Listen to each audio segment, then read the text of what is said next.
एक समय एक भस्मागिरी नाम का एक तपस्वी था, तमोगुण शिव की साधना करता था और भगवान शिव के गेट के सामने धरना धर दिया, ऊपर को पैर नीचे को शीश करके शीरासन पर 12 वर्ष खड़ा रहा। एक दिन पार्वती के प्रार्थना से भगवान शिव से कहा पार्वती जी ने कि आप तो देवों के देव हैं, महादेव हैं, आपका भगत क्या मांगता है, इसको देव यहाँ से चलता करो, इसको समय सुबह सुबह माथे लग गई हो यहाँ पर। भगवान शिव ने कहा कि बोल भाई भस्मागिरी क्या मांगता है।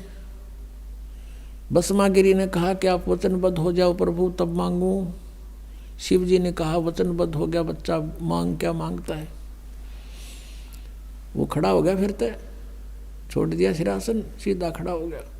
कहने लगा भगवान आप ये भस्म कड़ा दे दो। भगवान शिव जी के पास एक भस्म कड़ा था, हाथ में पहन रखा था, और कोई भी किसी की तरफ ऐसे करके उसके सिर पे करके नू कह दे भस्म, वो भस्म हो जाता था। इसका खूब पता था भस्मागिरी ने। अब उसने किस लिए तपस्या की थी भगवान शिव जी की कि पार्वती को तो पत्नी बनाऊंगा, भस्म कड़ा लेकर शिव जी ने मारूंगा। जो ही भगवान शंकर ने वो कड़ा निकाल कर दे दिया कि ले बच्चा। भगवान शिव ने न सोचा था यो जंगल में रहता है, अपनी रक्षा के लिए लेता होगा राक्षसों से।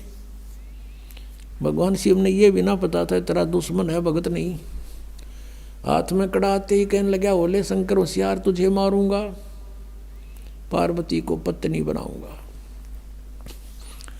अब जो तेवर बदले दिखे श्री भगवान शंकर जी ने, तमोगुण शंकर ने, और अपने पुजारी की से के, तो भगवान शिव जी ने वहाँ से फिर खका उठा दिया, 100 की स्पीड पकड़ दी, भाग लिए जोर तक। पीछे पीछे भस्मागिरी, आगे आगे भगवान, पाछे पुजारी, आगे और भगवान, और उनका सांग लेकट रहा वहाँ पे। अब कहते हैं फिर विष्णु रूप में परमात्मा आए, पार्वती रूप में, और उसको कहा भस्मागिरी डट जा, क्यों भाग रहे हो, आप मेरे लिए ही तो प्रयत्न कर रहे हो, रुक जाओ कि पहले मैंने इसका काम कर लेने दे फिर रुकूंगा। भस्मागिरी कहता पहले शंकर ने मार लो फिर बात करूंगा तेरे से। तो भगवान रूप पार्वती रूप में भगवान ने कहा कि देखो आपके पास भस्म कड़ा है, वो आपके पास निकट थोड़ा आ सकता है, और आप आओ मेरे साथ, कुछ बैठेंगे बातें करेंगे। वो डट गया, रुक गया। तो फिर वो कहने लगी डांस करके दिखा मुझे।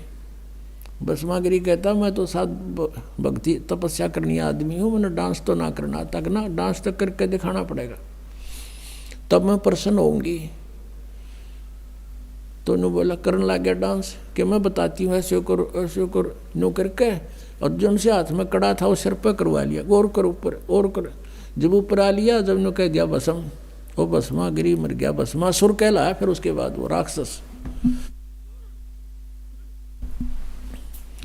फिर विष्णु रूप धारण करके वहाँ पहुँचे भगवान शंकर, जहाँ एक्सप्रेस हो जा रहे थे, वहाँ जाकर खड़ा होके कि डट जा भोलेनाथ, डट भगत, भाई रुक जा। अब देखा विष्णु जी है, भागले भागले आ जा, भागले। बोला कहाँ क्या क्यों भाग रहे हो कि भस्मागिरी ने मेरे से ऐसे ऐसे धोखा कर दिया। तो भगवान विष्णु रूप में परमात्मा थे, वो पूर्ण ब्रह्मा की रक्षा करते इनकी। कहने लगे कि देख वो मैंने मार दिया, ये तेरा भस्म कड़ा रहा, पकड़े ना जच्ची उसका है कि उसका तो बहुत भयंकर रूप विकराल रूप था, वो नू कैसे दे दिया कड़ा। तो वापस आए, बताया कि ये राख पड़ी उसकी, यहाँ मरा वो। तो भगवान शिव जी का कलेजा ठंडा हुआ।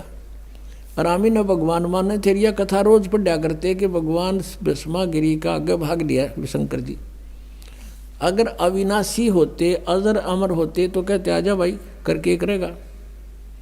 जैसे कबीर परमात्मा को ऐसे काट दिया था, 50 टुकड़े कर दिए थे, उस शेख तकी ने करवा दिए थे, और न्यों के न्यों खड़े हो गए भगवान सामने। और भी बहुत सी यातनाएं दी थी, पर मालिक उसमें गंगा में डुबो दिए थे, बाहर खड़े पाए थे। अपने आत्मा ये तमोगुण के पुजारी राक्षस कहलाया, भस्मा गिरी नहीं, भस्मा असुर कहलाया। उसके बाद वो